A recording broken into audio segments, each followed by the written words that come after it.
Gente, seguinte, na semana passada, enquanto a gente falava sobre mais um tópico do temor do Senhor, você deve se lembrar que a gente falou sobre os ingredientes do temor do Senhor, né? Nós tratamos aí desses 3 pontos, desses 3 ingredientes que o autor do livro que a gente está estudando aponta como fundamentais para temermos a Deus.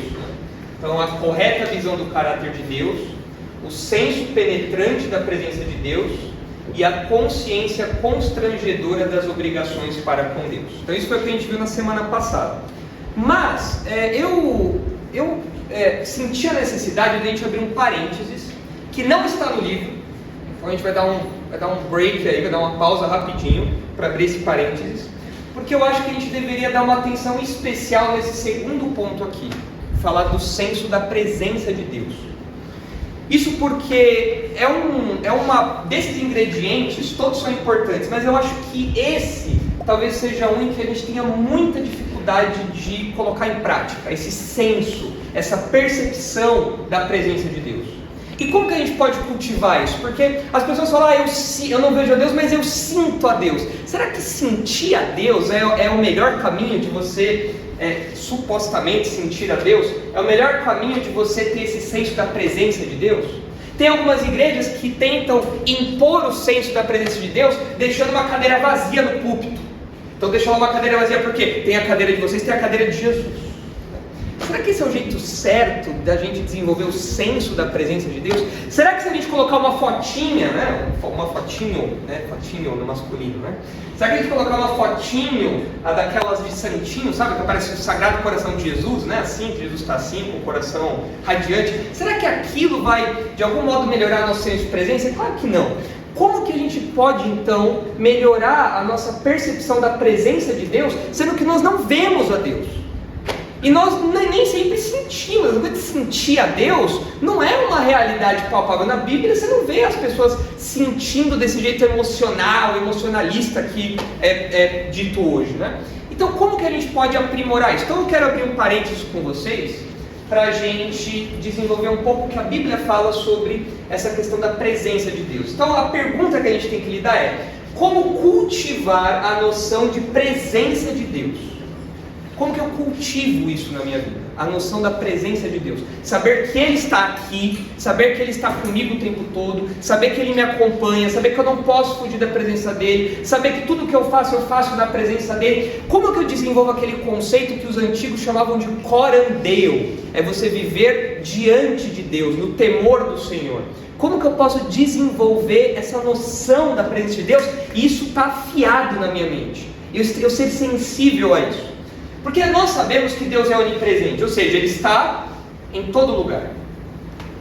Ou seja, é impossível fugir da sua presença. O Salmo 139 diz isso, nós já estudamos a semana passada. Mas veja também o que diz aí Jeremias 23. Um outro texto que reforça essa realidade. Jeremias 23, 23.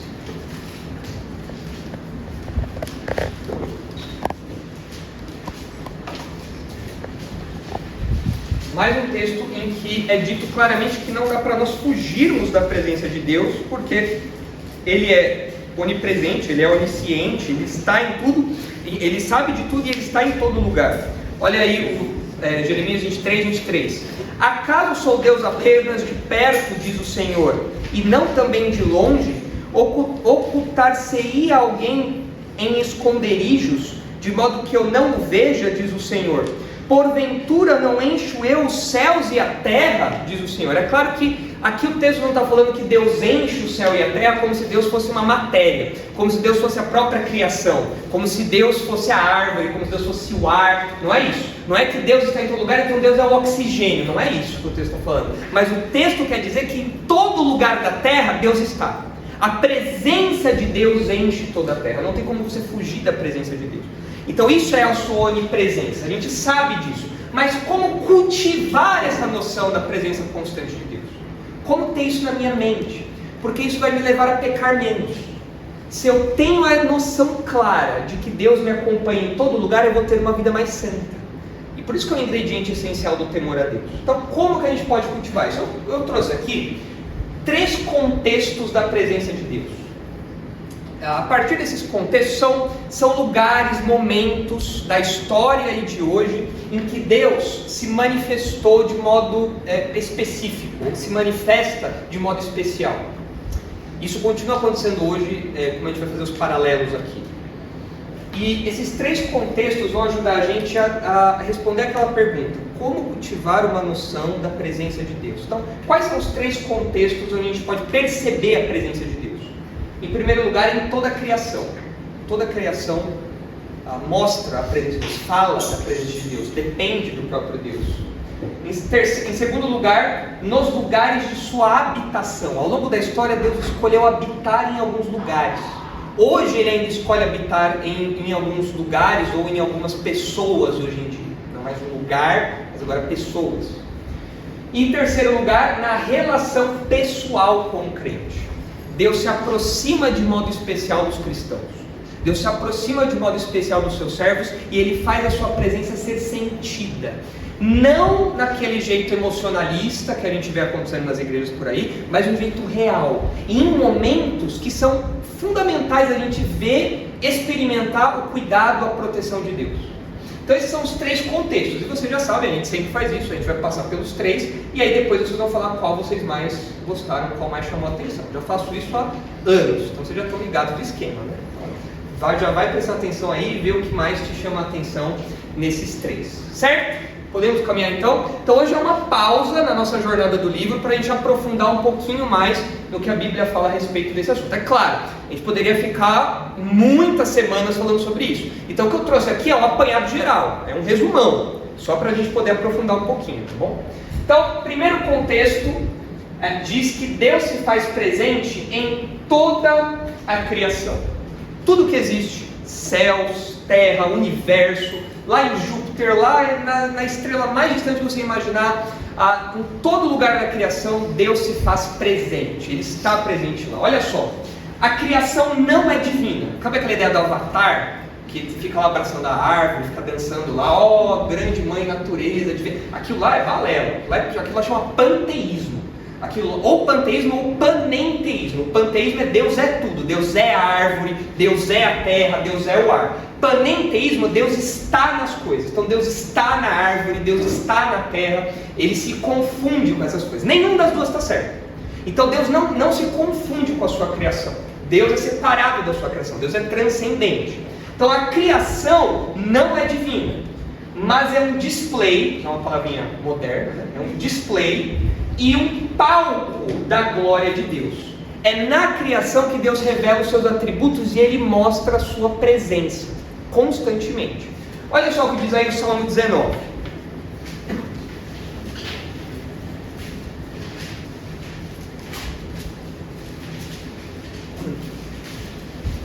Salmo 19, de 1 a 6. Ao mestre de canto, Salmo de Davi. Os céus proclamam a glória de Deus, e o firmamento anuncia as obras das suas mãos. Um dia discursa outro dia, e uma noite revela conhecimento a outra noite. Não há linguagem nem há palavras, e deles não se ouve nenhum som. No entanto, por toda a terra se faz ouvir a sua voz, e as suas palavras até os confins do mundo. Aí pôs uma tenda para o sol, o qual, como noivo que sai dos seus aposentos, se regozija como herói a percorrer o seu caminho, ou seja, ele vai de uma ponta a outra, né? Como um noivo que vai ao encontro da noiva, nos casamentos da antiguidade. Principia numa extremidade dos céus e vai até a outra, e até a outra vai o seu percurso, e nada refoge ao seu calor. O que chama a nossa atenção aqui é que o texto de Davi fala que toda a criação reflete, fala sobre Deus, sobre o poder de Deus, fala sobre a glória de Deus. E aí surge uma pergunta: o que é a glória de Deus? Se você fosse definir glória, o que é glória de Deus? O pessoal do Help já teve essa aula, nós já tivemos essa aula do que é glória. Lembra não? Não, né? E aí, o que é glória? O que é glória? O que é a glória de Deus? Então o texto fala: os céus proclamam a glória de Deus. O que é glória de Deus?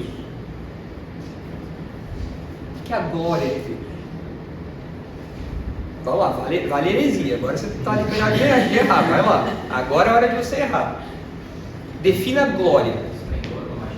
o esplendor, a majestade, algo relacionado a brilho, talvez, o brilho. Quando Moisés pediu para ver a glória de Deus, parece que ele viu algum fulgor, alguma coisa do tipo, né? Quando a gente lembra da transfiguração, a gente vê Jesus brilhando, então tem alguma coisa a ver com um fulgor, ou como um brilho intenso. Tá, mas isso, glória é um brilho, então? Então Deus é um Edward, um vampiro que brilha no sol? Não. O que é isso então? Por que um brilho? Alguém já disse que a glória de Deus é como um sol.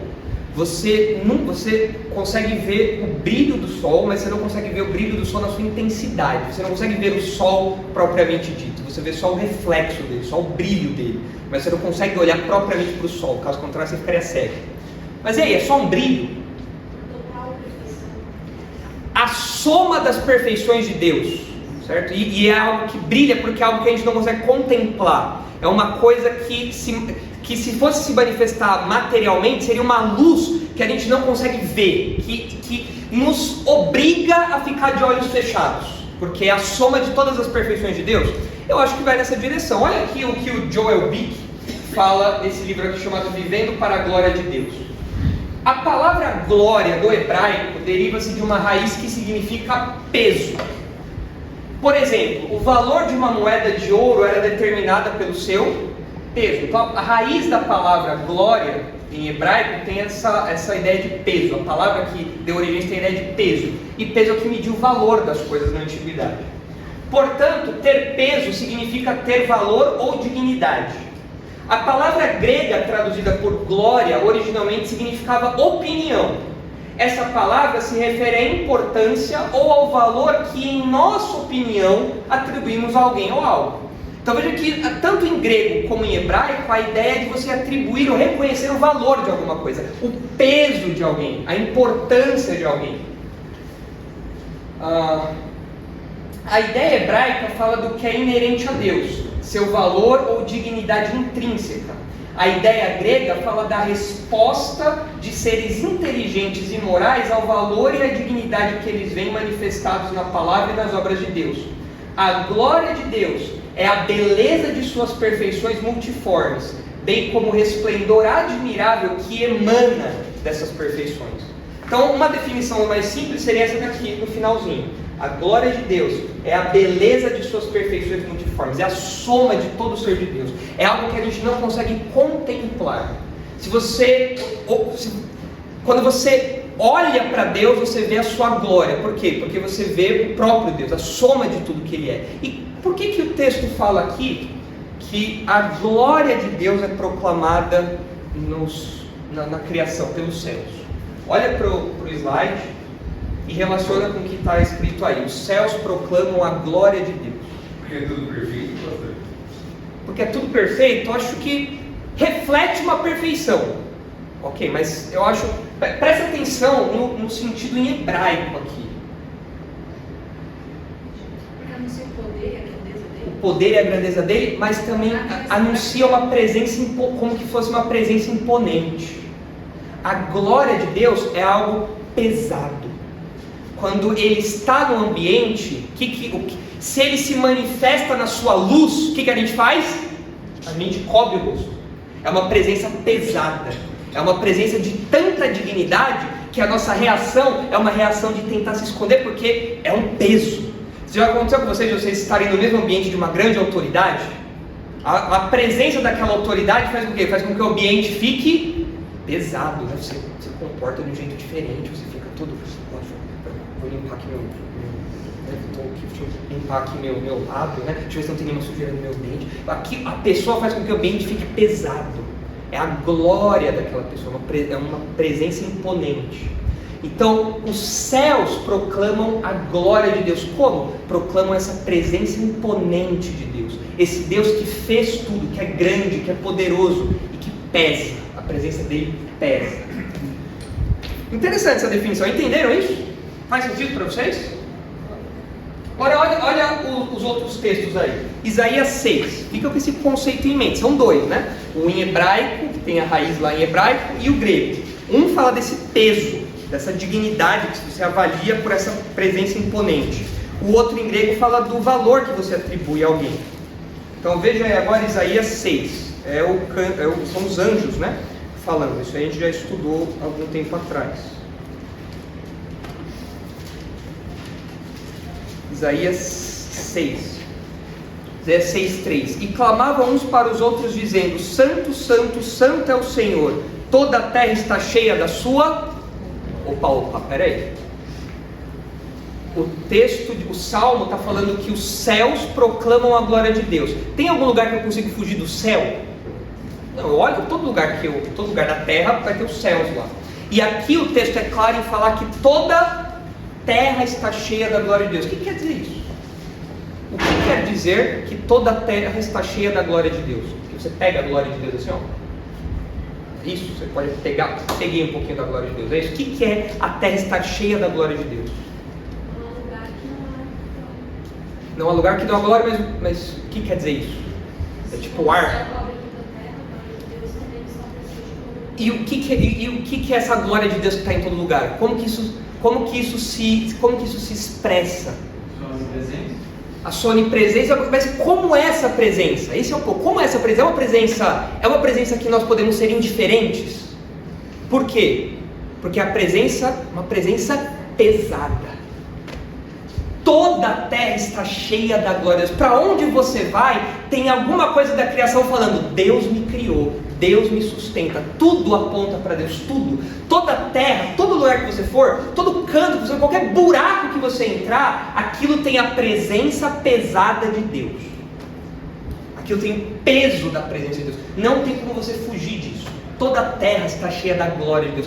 Não tem como você olhar para uma coisa, por menor que seja, e não falar glórias a Deus, porque alguém soberano, poderoso, grandioso, majestoso fez isso aqui. Quando você olha para o seu próprio corpo é maravilhoso, é majestoso, o jeito como ele funciona. E aí você vê um reflexo do poder, da grandeza, da maravilha de Deus.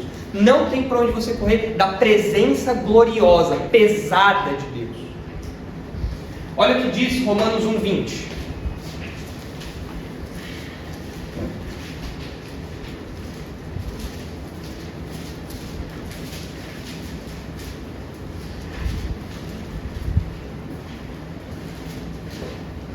Porque os atributos invisíveis de Deus... O que é um atributo invisível?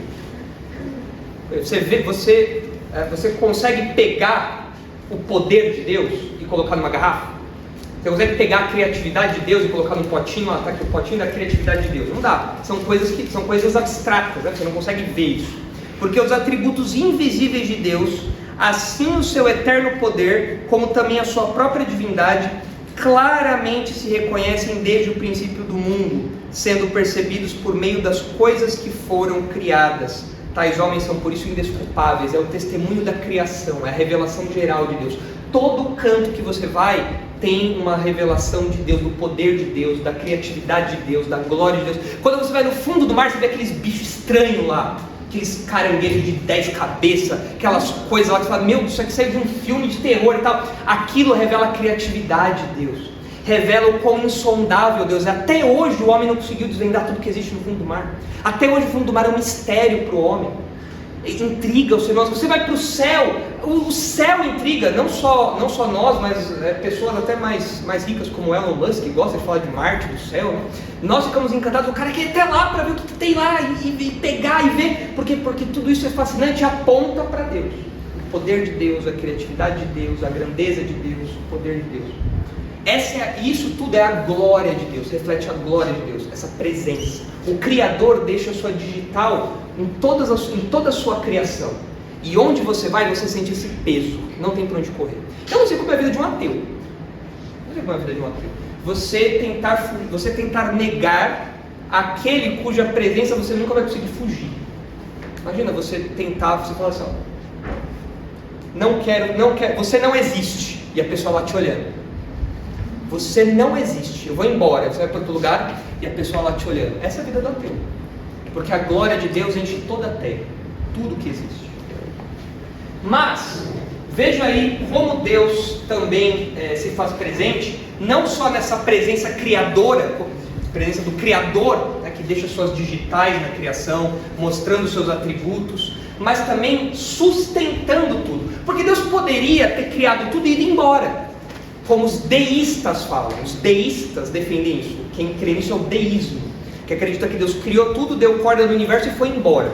O pessoal da proclamação de independência dos Estados Unidos, eles são deístas. O Thomas Jefferson, aquela turma toda, eles são crentes, eles eram deístas. Eles acreditavam que existia um Criador, mas ele deu corda no universo e deixou tudo lá e foi embora. Nós não acreditamos nisso. Nós acreditamos num Deus que interage com a criação, que cuida da criação, sustenta a criação. E olha só o que diz aí o Salmo 104. Dá uma olhada aí em como Deus atua constantemente, todos os dias. Vários textos falam isso, mas eu coloquei aqui só 2. Se você for olhar Jó, você vai ver lá também. O final de Jó fala disso, mas olha aí Salmo 104, 10 a 31. Tu fazes rebentar fontes no vale, cujas águas correm entre os montes. Dão de beber a todos os animais do campo. Os jumentos selvagens matam a sua sede. Junto delas tem as aves do céu o seu pouso, e por entre a ramagem desferem o seu canto. Do alto de tua morada regas os montes, a terra farta-se do fruto das tuas obras. Fazes crescer a relva para os animais e as plantas para o serviço do homem, de sorte que da terra tira o seu pão, o vinho que alegra o coração do homem, o azeite que lhe dá brilho ao rosto e o alimento que lhe sustém as forças. Avigoram-se as árvores do Senhor e os cedros do Líbano que ele plantou, em que as aves fazem seus ninhos. Quanto à cegonha, sua casa é nos ciprestes. Os altos montes são das cabras montezinhas, e as rochas o refúgio dos arganazes. Fez a lua para marcar o tempo, o sol conhece a hora do seu ocaso. Dispõe as trevas e vem a noite, na qual vagueiam os animais da selva. Os leõezinhos rugem pela presa e buscam de Deus o sustento. Em vindo o sol, eles se recolhem e se acomodam nos seus covis. Sai o homem para o seu trabalho e para o seu encargo até a tarde. Que variedade, Senhor, nas tuas obras! Todas com sabedoria as fizeste, cheia está a terra das tuas riquezas. Eis o mar, vasto e imenso, no qual se movem seres sem conta, animais pequenos e grandes. Por ele transitam os navios e o monstro marinho que formaste para nele folgar. Todos esperam de ti, que lhe dês de comer a seu tempo. Se lhes dás, eles o recolhem. Se abres a mão, eles se fartam de bens. Se ocultas o rosto, eles se perturbam. Se lhe cortas a respiração, morrem e voltam ao seu pó. Envias o teu espírito, eles são criados, e assim renovas a face da terra. A glória do Senhor seja para sempre. Exulte o Senhor por suas obras. E aí ele continua falando da reação da criação diante do Criador. Mas veja aí os animais todos dependendo de Deus. Os animais pequenininhos, os animais maiores, os animais desconhecidos, todos eles dependem de Deus. O texto fala, se Deus lhes vira o rosto, eles morrem, eles padecem. Agora, se Deus abre a mão, eles se fartam, porque tudo vem de Deus. Ele é quem sustenta toda a criação. Isso mostra a sua presença.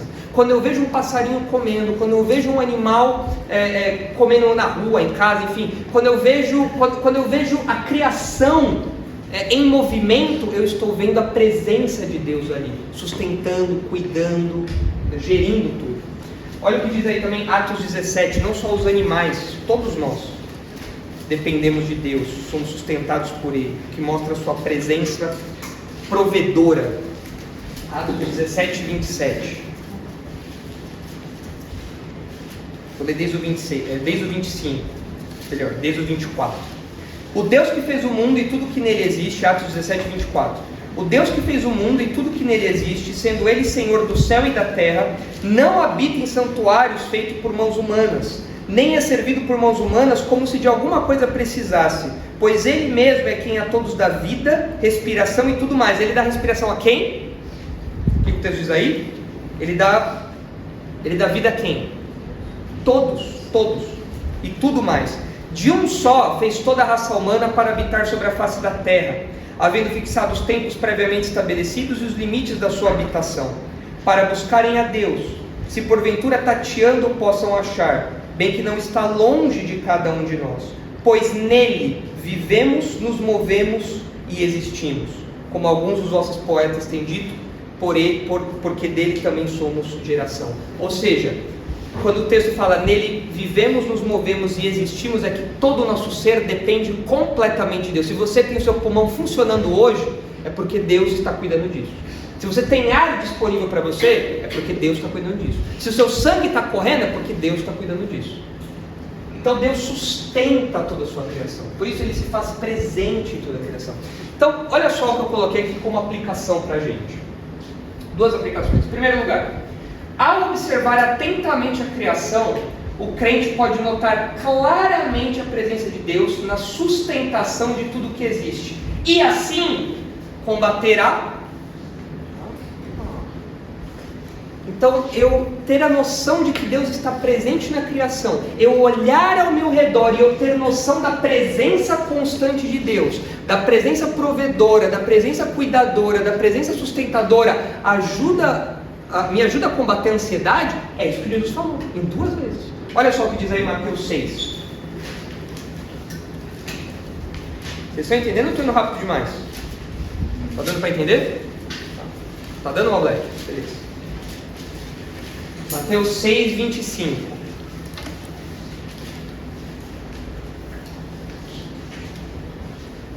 Por isso vos digo, não andeis ansiosos pela vossa vida, quanto ao que haveis de comer ou beber, nem pelo vosso corpo, quanto ao que haveis de vestir. Aqui não é para você ficar de vida mansa também, esperando a comida cair do céu. O que Deus está falando é a pessoa que perde o sono, é a pessoa que fica o tempo todo pensando nisso e faz isso a razão de viver dela. Não é a vida mais do que o alimento e o corpo mais do que as vestes? Agora olha os exemplos que Jesus dá. Observai as aves do céu, olhem para a criação. Não semeiam, não colhem, nem ajuntam em celeiros. Contudo, vosso Pai Celeste a sustenta. Porventura não valeis vós mais do que as aves? Qual de vós, por ansioso que esteja, pode acrescentar um côvado ao curso da sua vida? E por que andais ansiosos quanto ao vestuário? Considerai como crescem os lírios do campo, eles não trabalham nem fiam. Eu, contudo, vos afirmo que nem Salomão em toda a sua glória se vestiu como qualquer deles. Ora, se Deus veste assim a erva do campo que hoje existe, amanhã é lançada no forno, quanto mais a vós outros, homens de pequena fé.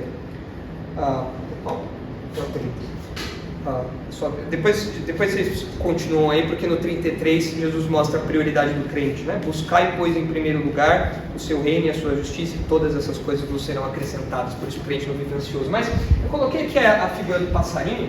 Primeiro porque Jesus usa a figura do passarinho e do lírio, né? Ambos da criação, ambos da natureza. Mas eu coloquei aqui o passarinho porque lá em Atibaia tem um restaurante que no segundo andar ele é aberto. Na verdade o primeiro andar também tem uma parte, um jardim de inverno lá que é aberto. Mas a segunda parte você sobe lá e tem, ele é bem aberto e tem vários passarinhos que vêm comer, não a sua comida, mas não no seu prato. Mas o que eles fazem? As pessoas deixam o prato lá e vão embora. O que o passarinho faz? Opa, chegou a hora. E às vezes enquanto você está lá comendo, eles sentam na cadeira da sua frente e ficam te olhando assim. Então você está lá comendo e tem um passarinho te olhando, ele fica com a cabecinha, ele vira assim.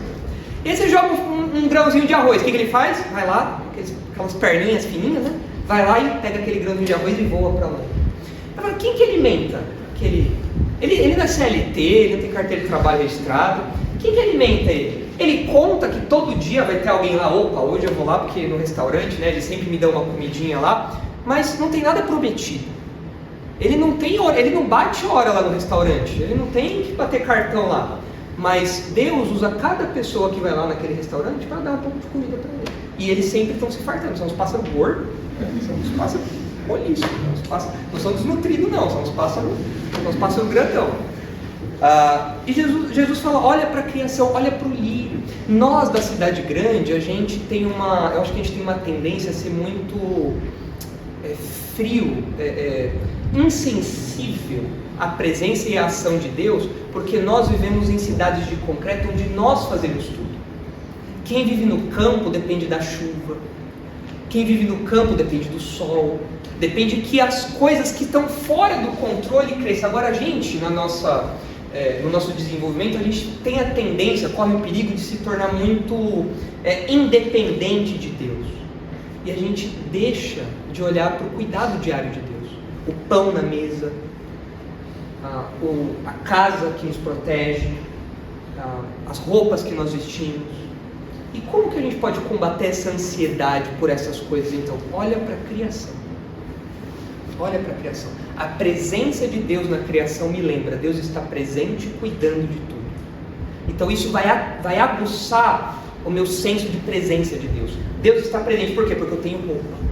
Deus está presente por quê? Porque eu tenho uma calça, porque eu tenho uma casa para ficar, porque eu tenho comida no meu prato, porque o passarinho está voando, porque o lírio do campo está lá bonito. Deus está presente porque a criação está funcionando do jeito que tem que funcionar, do devido jeito. Então isso vai aguçar a minha sensibilidade à presença de Deus. E mais, segundo lugar, se Deus se faz presente em toda a criação, não tem por onde a gente correr, então pecar em qualquer lugar significa ofendê-lo completamente. Se a glória de Deus está em todo lugar, e a glória de Deus é a soma de todos os atributos, então em qualquer lugar que eu pecar, eu estou pecando contra Deus em sua totalidade, a totalidade do seu ser. Eu estou pecando contra a glória de Deus, contra o Deus glorioso, contra o Deus que é santo, bom, justo. Em todo lugar a glória dele está lá. Em qualquer lugar que eu pecar, é como se eu estivesse pecando na frente dele, porque de fato eu estou pecando na frente dele. Olha o que o John MacArthur, no livro Deus Face a Face com Sua Majestade, diz: sempre que você pecar, é como se você subisse aos pés do trono de Deus e pecasse bem ali. O que quer que você faça, você o faz na presença de Deus, porque não tem para onde você fugir. Toda a terra está cheia da glória de Deus, toda a terra tem esse peso da presença de Deus, e quando você peca diante de Deus. Essa é a noção bíblica da onipresença de Deus. Desse ponto aqui, considerações? O que vocês acham? Ficou claro? Entenderam tudo? E aí? Pastor, diante desses dois tópicos aí, Pode falar. diante desses dois tópicos aí, assim, ele vai ao encontro realmente do peso da natureza, e a gente olhar para as coisas ao nosso redor e entender que nós não devemos estar ansiosos, do peso também de fugir do pecado, de saber que a gente está, assim, se a gente compara o nosso pecado a uma situação que a gente está pecando na frente, no trono de Deus, é um negócio assim, muito, muito mais pesado, né? Essa é muito cara de pau, né? Sim. É uma cara de pau muito grande. Então, quando a gente tem a consciência desses dois pontos aí, realmente cai sobre nós um peso, uma consciência muito maior. Porque pensa, toda a criação reflete essa glória de Deus, não tem para onde eu fugir. Mesmo eu no meu corpo, o meu corpo reflete essa glória de Deus, pela criatividade, pelo poder, pelo maravilhamento que isso causa em nós, pelo poder de Deus. E eu uso esse corpo para pecar, na presença dele. Eu só ia comentar que você falou, alguém que mora, por exemplo, numa cidade, não numa cidade, mas no campo, por exemplo, ele tem mais facilidade para contemplar isso, porque a gente está cada vez mais fácil o jovem conseguir um trabalho que seja em casa, e aí ele estuda em casa, faz uma faculdade online, e ele não sai, ele fica a semana inteira em casa, quando sai é rápido, pega um transporte público, também tem um ambiente fechado. Então, por conta disso, eu acho que quem está na capital é mais complicado de você ter essa dimensão, esse senso. Porque a gente, toda comida que a gente tem vem de uma fazenda, né, e tudo mais, mas chega numa embalagenzinha ali. Você não passa pela nossa cabeça que Deus teve que dar as chuvas para que aquilo crescesse, teve que alguém ir lá no momento certo e colher. A gente não tem essa noção, a gente se desligou disso. Eu acho que, não que morar na cidade seja ruim, todo mundo tem que vender sua casa e ir pro campo, não é isso. Mas o que eu quero, né, vamos fazer aqui uma cidade Amish, né, todo mundo lá andando de carroça, não é isso. Mas o que eu quero dizer é que a gente tem um inimigo adicional, uma tendência adicional. Porque a gente perde a perspectiva dessa glória de Deus na criação. A gente vê tudo cinza, o céu cinza, a gente não olha mais os pássaros, não ouve mais os pássaros. A gente vai no zoológico e a gente fica abismado. Olha o que tem aqui, um cachorro do mato. Uau, né? Eu nunca vi um cachorro do mato. Porque você está só acostumado com o seu shih tzu lá em casa, né? Ou o seu Akita, né? Mas o nosso contato com a criação acaba sendo limitado. E a gente perde do horizonte essa glória de Deus. Eu fui com a Isabela no final do ano, a gente foi lá no começo do ano, a gente foi lá para Ilha Grande, no Rio de Janeiro. E a ilha lá não entra carro, você faz tudo a pé lá. E a ilha é realmente grande, né? Então, como o nome diz. Então, assim, as pessoas se dispersam lá. Então as praias são elas são praticamente intocáveis. São muito bonitas. E você chega lá, você tem um vislumbre da criação, que você pensa assim, nossa, então foi isso que os portugueses viram quando eles chegaram aqui, mais ou menos, sabe? Aquela coisa tipo, uau, viram a Mata Atlântica, aquela coisa assim. E aquilo te dá um senso de pequenez. Aquilo faz você pensar, existe alguém maior, tem que existir um Deus, e esse Deus é muito poderoso, é criativo. E você olha para o seu lado, tem uma planta lá super colorida, e você tem um pássaro fazendo um canto que você nunca viu, com umas penas que mudam de cor. Você fala, o que é isso? Como que é um negócio desse? E a gente é levado a se curvar diante dessa glória de Deus. Mas na cidade, é tudo artificial, a gente é privado disso, é tudo cinza, tudo frio, tudo rígido, tudo automático, tudo depende da gente, aperta um botão e a coisa acontece. Então, eu acho que a gente que mora na cidade, a gente tem um desafio adicional para superar isso. E enquanto a gente não superar isso, olhando a presença de Deus na criação, talvez o nosso temor a Deus seja diminuído, porque a gente não vai lembrar que Deus está presente. A gente pode lembrar na nossa refeição, Deus está presente ali naquilo que eu estou comendo, como eu falei, na nossa casa, no teto que eu tenho, na roupa que eu tenho, mas olhar para a criação e a beleza, a magnitude, a majestade da criação, ressalta isso, destaca isso na nossa mente. O que mais? Vamos avançar então? Diga. Lá em casa, acho interessante, né, que sempre que dá 5 horas, batata, assim. Tem 2 casais de maricacas que ficam sempre no mesmo lugar e das 5 horas, no máximo, até já perguntei, no máximo às 5h04, elas começam a cantar. Ficam na frente do fio de casa. Eu acho muito interessante porque é no mesmo horário todo dia. Exatamente. E não tem relógio, né? Na patinha. Elas não têm o Apple Watch lá. Um Birdwatch. Eu acho interessante como esses pequenos detalhes também mostram a perfeição de Deus. Exato. Muitos pássaros sabem que às 5 horas Tem que estar lá naquele lugar. né? Assim como o galo, né? Sim. Também canta também. Tudo isso é um indicativo da presença de Deus. O universo está no lugar, eu estou sustentando tudo. Sinta o peso da minha presença. E é isso que isso tem que transmitir para nós. E na cidade a gente perde isso. Na cidade a gente fica preocupado em pegar o busão. Será que o busão vai estar no horário? O busão bem podia ser como os pássaros, né? Passa no mesmo horário. Enfim, vamos caminhar mais um pouquinho aí. Segundo lugar, então o primeiro contexto é na criação. Deus se faz presente na criação, sustentando tudo, e a criação é um display da glória de Deus, que mostra essa presença imponente, pesada, né? Realmente gloriosa. Deus se faz presente também nos lugares de sua habitação. Deus não pode ser contido, mas manifesta a sua presença de modo focalizado em alguns lugares e momentos. Então é o conceito que nós chamamos da presença focal de Deus. Deus está em todos os lugares, mas tem alguns lugares que Deus se faz presente de modo especial, de modo focal. Imagina um tecido esticado aqui, e você coloca uma pressão sobre todo o tecido, mas tem um lugar que você aperta mais, tem um lugar que vai mais fundo.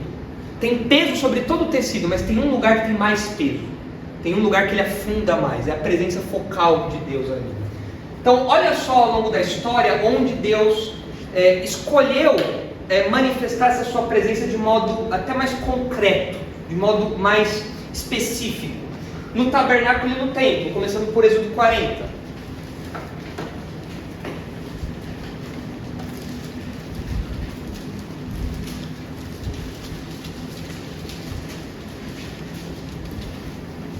Êxodo 40, 34 a 35. Então a nuvem cobriu toda a tenda da congregação, e a glória do Senhor encheu o tabernáculo. Moisés não podia entrar na tenda da congregação, o tabernáculo, porque a nuvem permanecia sobre ela e a glória do Senhor enchia o tabernáculo. Veja aí agora 1 Reis 8. Essa nuvem mostrava a presença de Deus. O povo sabia, Deus está aqui de modo especial agora, porque a nuvem está aqui no tabernáculo, essa nuvem gloriosa. 1 Reis 8, quando na consagração do templo. 1 Reis 8, 10. Tendo o sacerdote saído do santuário, uma nuvem encheu a casa do Senhor, igual aconteceu no tabernáculo, de tal sorte que os sacerdotes não puderam permanecer ali para ministrar por causa da nuvem, porque a glória do Senhor enchera a casa do Senhor. Então disse Salomão: o Senhor declarou que habitaria em trevas espessas. E aí ele continua seu discurso fazendo uma oração a Deus. Mas naquele momento, quando a nuvem apareceu ali, eles sabiam, Deus está presente aqui de modo especial.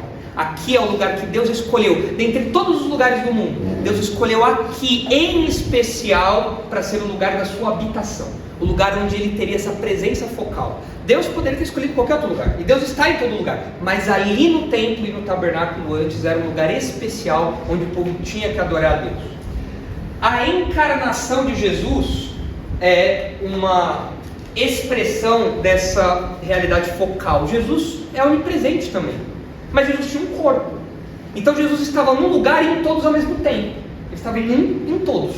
Ele estava ali. Você podia estar falando com Jesus, mas ao mesmo tempo que ele estava ali, ele estava em todos os lugares, porque ele é onipresente. Onde Jesus está hoje? Onde ele está hoje? No céu, mas ele também está aqui. Porque existe uma presença focal que não anula sua onipresença. Olha aí João 1,14.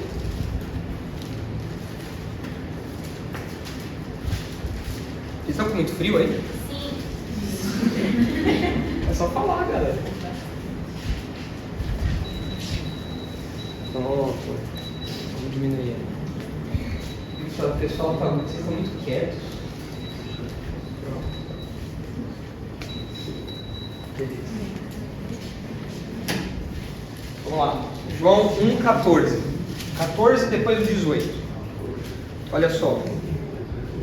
Lucas tá com calor, né, Lucas? Agora. Tá calor, né? Então. Vamos lá. João 1,14. E o Verbo se fez carne e habitou entre nós, cheio de graça e de verdade, e vimos a sua glória, glória como do unigênito do Pai. Aqui fala que Jesus habitou entre nós. Aquilo que no Antigo Testamento era reservado a um lugar, agora há uma encarnação. Agora não é mais um lugar de pedras, agora é Jesus encarnado, o próprio Deus encarnado. Olha o 18. Ninguém jamais viu a Deus. O Deus unigênito que está no seio do Pai é quem o revelou. Tanto que Jesus falou, quem vê a mim, vê o Pai. Porque Ele é o próprio Deus que encarnou-se. Isso mostra essa presença focal de Deus. Olha 2 Coríntios 4,6 também. Vocês entenderam o que é presença focal? Entenderam isso? Deus está em todo lugar. Mas tem lugares em que... Imagina uma lanterna aqui, vou pegar uma lanterna para recobrar o acampamento, a lanterna do Rogério, né? Imagina uma lanterna, se eu ligo uma lanterna, ela ilumina todo o ambiente, mas tem um lugar em que a luz é mais forte. Aí é a presença focal de Deus, certo? Olha só 2 Coríntios 4,6. Porque Deus que disse, das trevas resplandecerá a luz, Ele mesmo resplandeceu em nosso coração, para a iluminação do conhecimento da glória de Deus na face de Cristo. Então, quando eu conheço a Jesus, eu conheço a glória de Deus, porque quem vê Jesus vê o próprio Deus, certo? Além disso, nós hoje não temos mais templos e tabernáculos, nós não temos mais isso hoje, mas Deus se mostra presente de modo especial na igreja, e é por isso que eu coloquei essa imagem aqui, não no prédio, mas nas pessoas, nos crentes. Em Mateus 18, o que Jesus fala? Mateus 18, 20. Porque onde estiverem 2 ou 3 reunidos em meu nome, ali estou no meio deles. Isso aqui não é um versículo para falar do culto de oração que é pouco frequentado na igreja. Esse versículo aqui fala de reuniões disciplinares. onde 2 ou 3 decidirem que determinada pessoa tem que ser disciplinada, o próprio Jesus vai estar ali apoiando esse processo, apoiando essa decisão. Mas aqui mostra essa presença focal. Quando a igreja está reunida tomando uma decisão, quem está lá presente de modo especial? Jesus. O próprio Jesus está lá. Tanto que, se vocês lembrarem, em Apocalipse, é dito que Jesus anda por entre a igreja. Quando a igreja se reúne, Jesus está de olho, ele sabe. Tanto que nas cartas que Jesus escreve para as igrejas de Apocalipse, ele fala: conheço as tuas obras, eu estou andando aí no meio de vocês. Porque ele tem uma presença focal. Deus é onipresente, Jesus é onipresente. Ele está no céu, Jesus, assentado ao lado de Deus, mas ele também está na igreja. Olha também o que diz aí 1 Coríntios 3. Tudo isso mostra que, quando eu olho para a igreja, eu tenho como aumentar o meu senso da presença de Deus. 1 Coríntios 3, 16 e 17. Não sabeis que sois santuário de Deus e que o Espírito de Deus habita em vós, na reunião de vocês, no corpo de vocês reunidos? Se alguém destruir o santuário de Deus, Deus o destruirá, porque o santuário de Deus que sois vós é sagrado. Aqui santuário, esse templo, é a igreja. Não o prédio, não os blocos, não o cimento, mas os indivíduos. A igreja Batista Redenção, as pessoas que compõem a igreja Batista Redenção, Paulo fala que são um santuário. E Deus habita no nosso meio de modo especial. Quando nós nos reunimos como igreja, há uma presença focal de Deus ali. Olha também 2 Coríntios 6,16.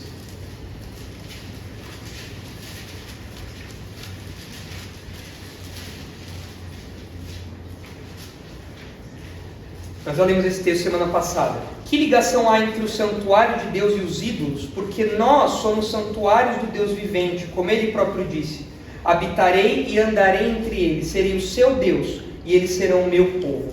Aqui é interessante você observar, na sua Bíblia deve ter uma indicação disso daí, que Paulo está citando qual livro da Bíblia?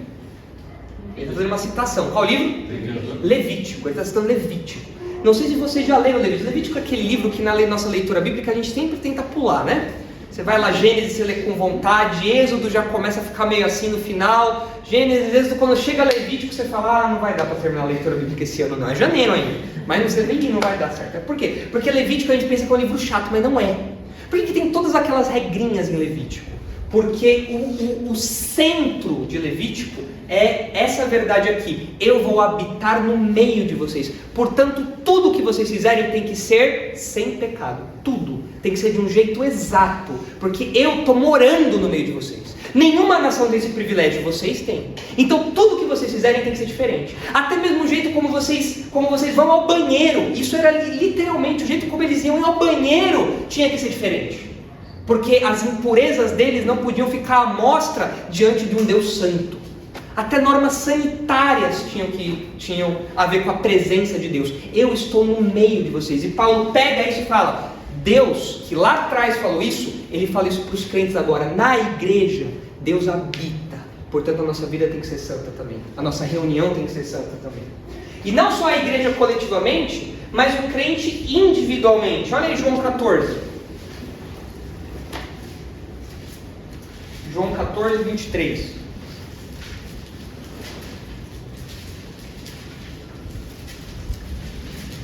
Respondeu Jesus: se alguém me ama, guardará a minha palavra, e meu Pai o amará, e viremos para ele, e faremos nele morada. Quem é que habita em nós?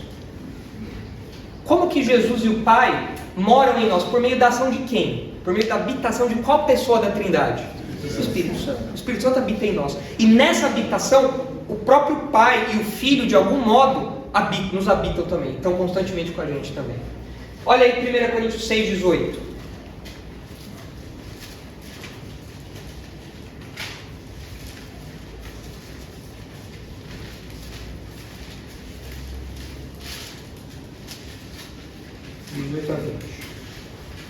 Fugir da impureza. Qualquer outro pecado que uma pessoa cometer é fora do corpo, mas aquele que pratica a imoralidade peca contra o próprio corpo. Acaso não sabeis que o vosso corpo é santuário do Espírito Santo que está em vós, o qual tendes da parte de Deus, e que não sois de vós mesmos, porque fostes comprados por preço? Agora, pois, glorificai a Deus no vosso corpo. É interessante notar aqui, o que é glorificar a Deus? Pegando aquilo que a gente estudou lá atrás, o que é glorificar a Deus no nosso corpo, com o nosso corpo? O que é isso? Da maneira santa. É viver de maneira santa, mas por que ele fala glorificar a Deus com o corpo? Porque as pessoas veem isso, pastor. Não é porque as pessoas veem, não. É uma coisa que nós fazemos. O que é glorificar? A gente estudou lá o que é glória. O que é glorificar, então? Lembra, glória tem a ver com reconhecer o peso, a autoridade, o valor e emitir reconhecer isso. Como que é glorificar, então? Adorar ele. Mais do que isso. Honrar. Hã? Honrar. Então tem a ver com a gente declarar, a gente viver aqui de modo que o nosso corpo mostre a glória de Deus, mostre quem Deus é, as perfeições de Deus. Então, se Deus me criou, eu tenho uma responsabilidade com o meu corpo. O meu corpo tem que ser usado de acordo com o modo como Deus planejou que fosse. O meu corpo tem que ser usado para refletir o caráter dele, para que eu e as outras pessoas olhem para o meu corpo e falem: o modo como essa pessoa vive reflete o Deus dela, reflete o Criador. Eu estou glorificando a Deus, eu estou reconhecendo que Deus é soberano, é poderoso, é grandioso e que Ele é dono da minha vida, Ele é dono do meu corpo, Ele é meu Criador.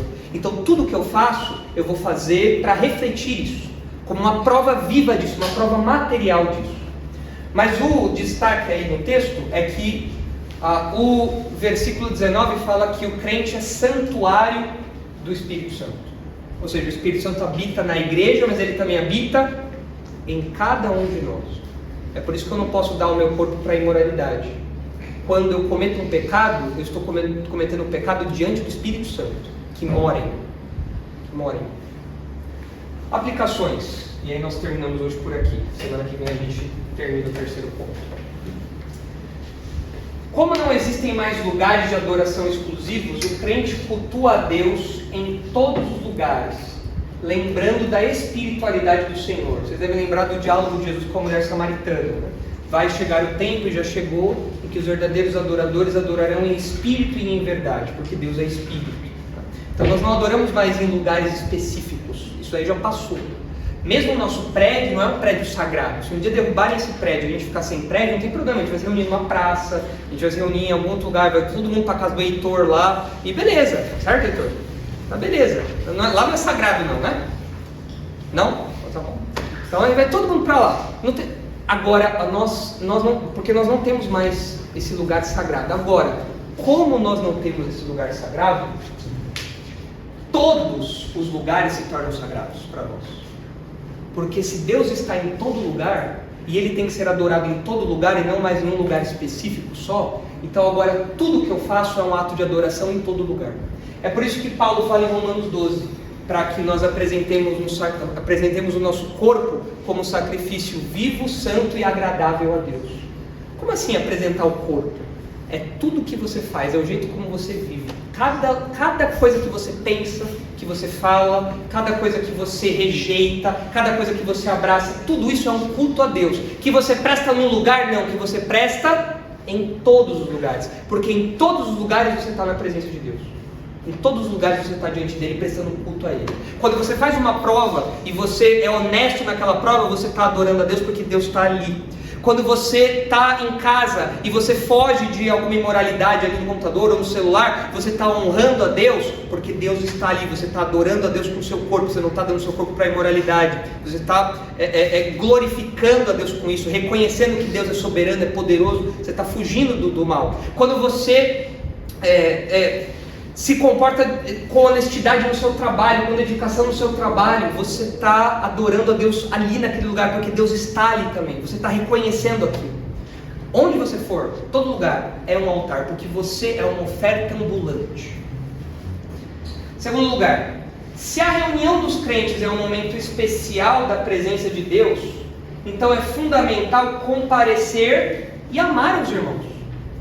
Se quando a igreja está reunida, Deus se faz presente de modo especial, e lembra, a nossa pergunta é: como eu posso aumentar o meu senso da presença de Deus? E Deus se faz presente de modo especial na igreja, então para aumentar esse senso eu preciso frequentar a igreja, sempre que possível, o tempo todo.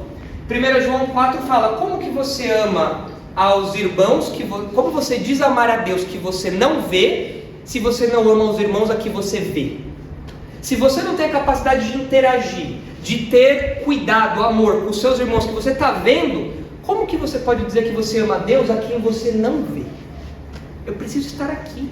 Se Deus se manifesta aqui de modo especial, com os dons, com o ensino, com a pregação, com a comunhão, com a ação santificadora de Deus, eu preciso estar aqui para experimentar isso e ter esse senso da presença de Deus aguçado.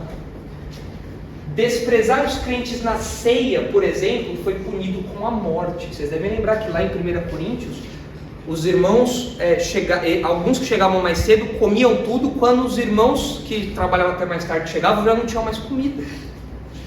Certamente os mais pobres chegavam depois, tinham que fazer hora extra lá, tipo igual o Maurício, que só faz muita hora extra. Aí chegou o Evaristo primeiro, que é de um outro nível, comeu a comida toda, e o Maurício ficou lá chupando o dedo. E aí Paulo fala, vocês estão desprezando os irmãos. E é por isso que tem gente aí que está doente, gente até que morreu, porque desprezar os irmãos é uma coisa muito séria. Por quê? Porque quando nós estamos reunidos, Deus se faz presente de modo especial. Quando eu rejeito vir à igreja, porque eu não estou nem aí para os meus irmãos, eu estou desprezando uma presença focal do próprio Deus. Uma expressão, uma manifestação mais forte, intensa, específica da presença de Deus. Aí fala, ai pastor, como é que eu vou aumentar o meu senso da presença de Deus? Eu vou fazer meditação, vou fazer, mindfulness. Não. Você vai aumentar o seu senso da presença de Deus estando onde Deus atua de modo especial, ou seja, na igreja.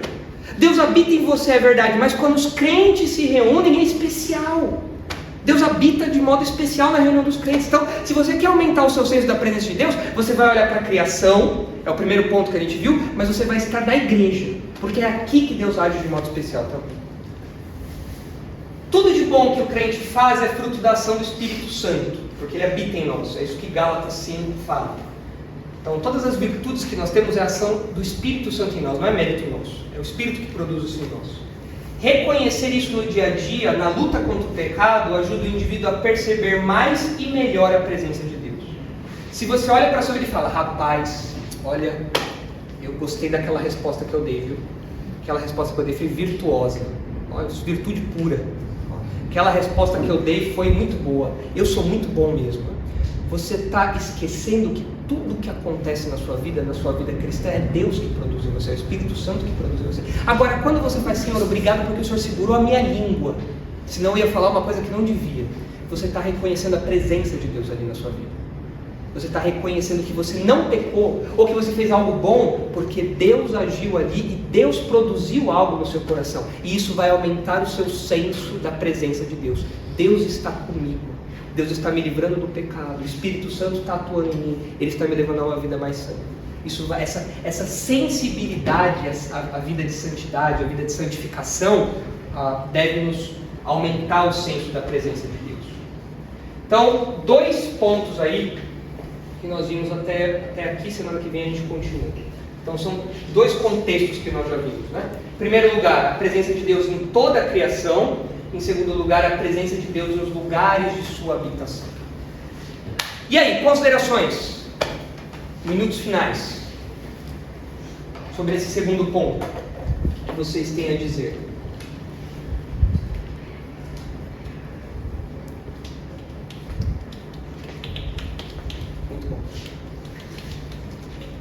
Digiram aí, reflitam um pouquinho.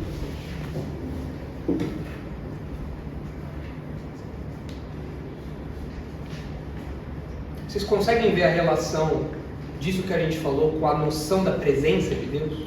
Ou está muito abstrato ainda para vocês? Se eu entendo que Deus se faz presente em toda a criação, eu não preciso ficar fazendo meditação, mindfulness, eu não preciso ficar... Não. É só olhar ao meu redor, eu percebo a presença de Deus. Eu olho para a minha vida, eu percebo a presença de Deus. Se eu olho para a igreja, eu percebo a presença de Deus. Se eu olho para a minha vida cristã, eu percebo a presença de Deus. Eu tomo conhecimento disso, Deus está presente. Tem um hino que a gente canta aqui na igreja que fala, Deus está presente, vamos adorá-lo. É um hino, né? Depois Deus está no templo, quietos pois fiquemos. Né? Não existe mais templo. mas a música usa isso por causa da linguagem do Antigo Testamento.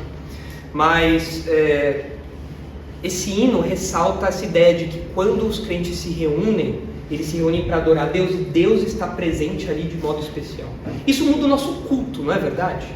Se você tem noção da presença de Deus, que Deus está presente em todo lugar, mas quando os crentes se reúnem é como se a lanterna ficasse mais forte ali. Isso muda o jeito como eu me porto no culto. Isso muda o jeito como eu adoro a Deus. Isso muda a forma como eu canto. Isso muda a frequência com que eu mexo ou não no celular. Isso tem implicações práticas, porque há uma presença focal ali. O que mais? Pode?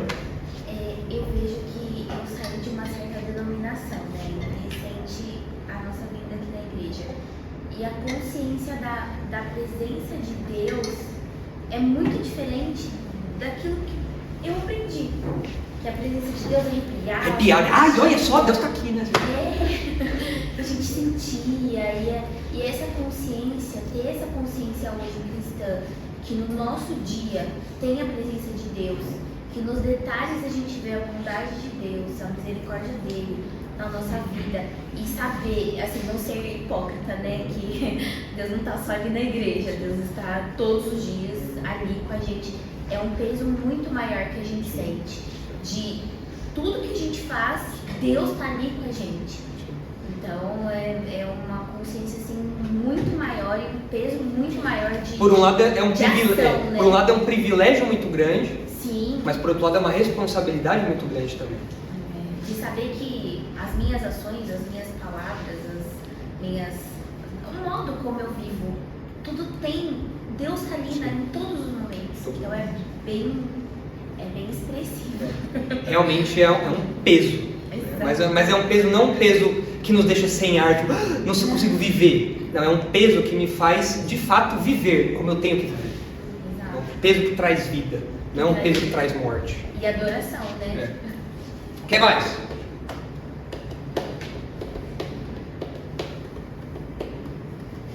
Sabia que Desculpa, eu não estou vendo. eu acho que nesse primeiro tópico, uma coisa que eu lembro muito é que assim, se Deus está em todos os lugares e você adora Deus onde Ele está, e você tem que adorar em todos os lugares, lembrar também constantemente aquelas atividades que você não quer fazer. Você lembrar que quando você faz isso, é muito estúpido, não é uma coisa assim pequena. Você tem que fazer porque você fazer aquilo bem feito é fazer em forma de adoração. É um ato de adoração, uma oferta a Deus. É com um chefe que você não gosta, é com a atividade da faculdade que você não quer fazer, mas aquilo é para Deus, aquilo é uma forma de adorar a Deus. E assim, se você faz mal feito, de alguma forma, você também está adorando a Deus de uma forma meia boca, né? Se eu faço aquilo meia boca, minha oferta para Deus é meia boca. E Deus está ali para receber aquilo. Então, diante da glória dele, eu ofereço uma coisa meia boca. A glória dele está ali e eu ofereço uma coisa meia boca. Não casa isso. Então, tudo que a gente faz, Eclesiastes fala, tudo que vier à sua mão, faze com todas as suas forças, com dedicação. Porque Paulo fala para nós também fazermos tudo como se fosse para o Senhor. Tudo que a gente faz. Não é, em primeira instância pode ser para os outros, mas em última instância é para o próprio Deus. Então, bem lembrado. Mais alguém? Então, beleza. Então, por hoje a gente vai parar por aqui. Muita coisa para processar. Na próxima semana a gente fala do ponto 3, que fala aí para nós, que diz para nós que Deus se faz presente na relação pessoal com o crente. E aí eu quero destacar alguns momentos da vida em que a gente pode perceber essa presença focal de Deus. Deus nos acompanha o tempo todo. Quem é crente? Quem não é crente, é o que eu já disse, quem não é crente convive 24 horas por dia com o inimigo. Quem é crente convive 24 horas por dia com um pai, um amigo, um consolador. Então isso faz toda a diferença. Se você não é crente ainda, se você não crê no Evangelho, se você não crê em Jesus como seu Salvador, você está 24 horas por dia vigiado pelo seu inimigo. E não é só, esse inimigo não está só consciente de você, ele está o tempo todo ao seu lado. Não adianta você se esconder debaixo do cobertor, debaixo da cama, ele está te acompanhando. Agora, se você já crê em Jesus como Salvador, a ira que era destinada a você agora já foi paga em Jesus. Agora Deus é seu amigo, é seu pai, ele agora está próximo de você. Aí sim você vai ver essa presença focal de Deus em alguns momentos muito interessantes que a Bíblia aponta para nós. Vocês lembram de algum salmo famoso em que é dito que Deus nos acompanha nos momentos difíceis e... Hã? Qual? 139. 139 não fala dos momentos difíceis, né? Mas tem um mais famoso ainda.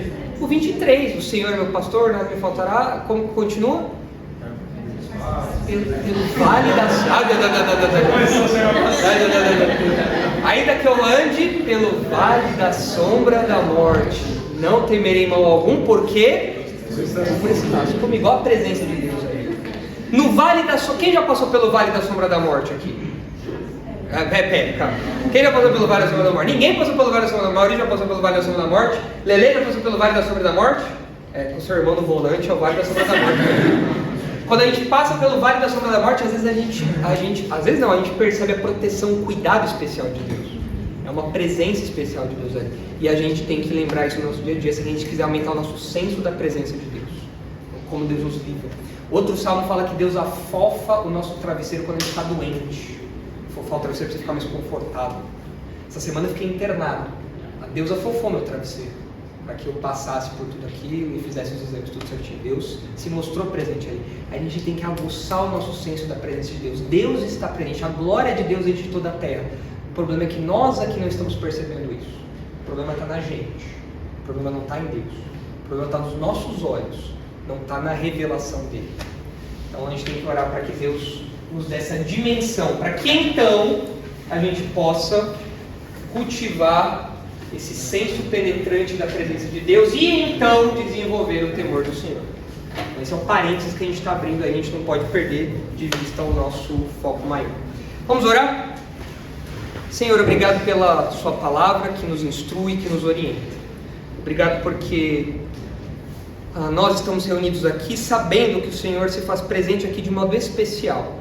Individualmente o seu Espírito habita em nós, mas coletivamente nós também somos santuário do Senhor. Obrigado pelo privilégio e obrigado porque nós estamos aqui desfrutando dos benefícios disso.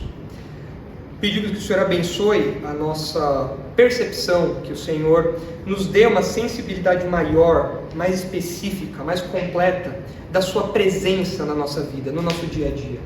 Que nós olhemos ao nosso redor e para dentro de nós olhemos para o nosso corpo e para toda a criação e vejamos a sua presença sustentadora, vejamos a sua glória, Pai, em cada canto de onde nós estivermos. Que nós sintamos esse peso santo da sua presença, que nos mostra que o Senhor é glorioso, que o Senhor é grandioso. E que nós também vejamos esses locais especiais onde o Senhor escolheu ao longo da história habitar de modo especial e olhemos para isso hoje na igreja e em nossos corpos e glorifiquemos ao Senhor, valorizando a igreja, valorizando os irmãos, zelando pelos irmãos, edificando os irmãos e também fugindo do pecado no nosso corpo. Ajuda-nos nisso, por favor. Abençoe o nosso tempo de congraçamento, abençoe também o nosso retorno para casa depois, e todas as atividades que faremos. Em nome de Jesus que nós oramos. Amém.